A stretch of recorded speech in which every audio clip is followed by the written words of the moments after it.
now call on Seanad Niall Ó Donnghaile. A Carly agus buin fátis fia currih an cóta Neal agus an toscarach a talin una stáisiantithe aniu to have céad míle fáilte rove galéir. Congressman Neal, and your delegation and our distinguished guests are all very welcome, and the great strength of Seanad Éireann is that you won't have to wait until tomorrow to hear a Belfast and Six-County voice and perspective on the latest events. And it's for that reason I hope that you and the Chair will forgive me if I go just a little over time. Congressman Neal, for the last 177 years, there has been a special relationship between the people of Ireland and the people of the US, especially the Irish diaspora. That special relationship, person to person, family to family, county to county, was forged in the cauldron of An Garta Mór, the Great Hunger in the 1840s. A deliberate and cataclysmic consequence of British government colonial policy, the famine caused the deaths of 1 million people and the forced exile of another 2 million people. The effect of that was a defining moment in the development of Ireland.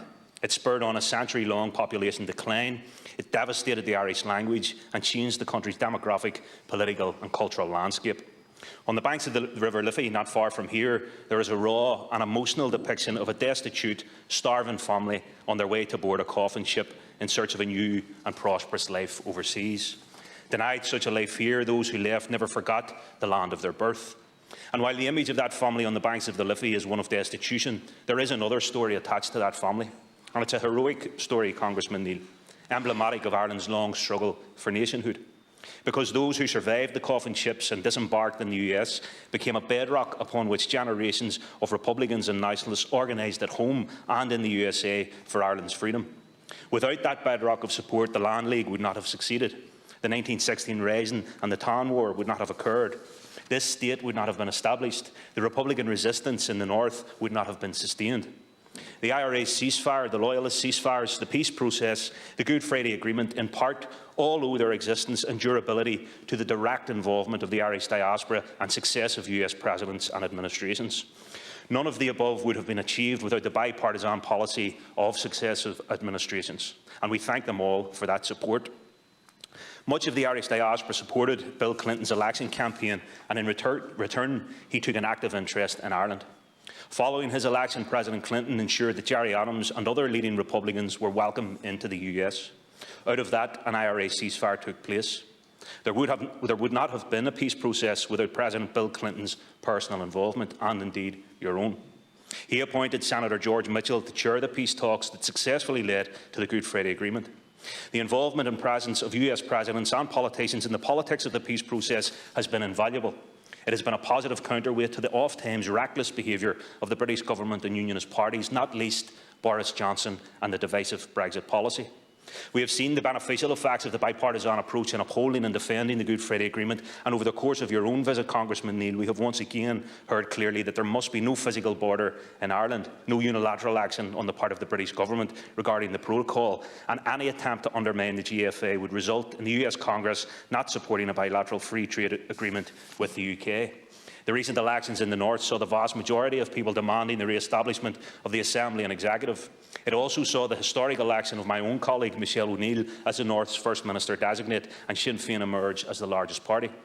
The amount available to the Executive to immediately spend to support workers and families as the cost of living crisis rises has increased to £420 million.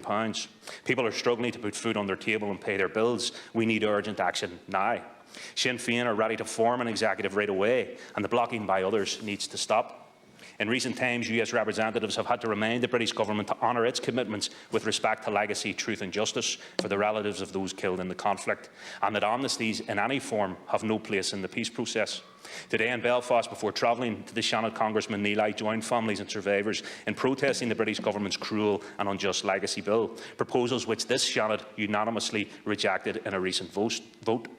Similar calls have been made with respect to the long-delayed Act na Gaeilge, an Irish Language Act, and we saw last Saturday the thousands of people, mostly young people, on the streets of Belfast demanding respect for the Irish language in the most colourful, vibrant, inclusive, determined and confident way, by Act na Gaeilge Tamí Muinneach Fashin. The peace process has helped open up Irish society to other rights-based issues, such as the right of Irish citizens living in the US and elsewhere being able to vote in Irish presidential elections. And as a result of the impact of Brexit and the refusal of the British Government and Unionist parties to respect the vote of the people of the North who voted to remain in the EU, I was one of them, there is now a growing debate and demand for constitutional change leading to a new and united Ireland. Ireland has been transformed from the days when real people shuffled their broken and starved bodies along the banks of the Liffey to board ships for North America. Today's Ireland has a large US footprint, where thousands of people are employed in US-owned companies, where peace and hope for the future now reign, and this transformation is part of Ireland's new and indeed yet to be written story, one which the US underwrites, but one that we will write here in Ireland together for the benefit of all of us. Thank you.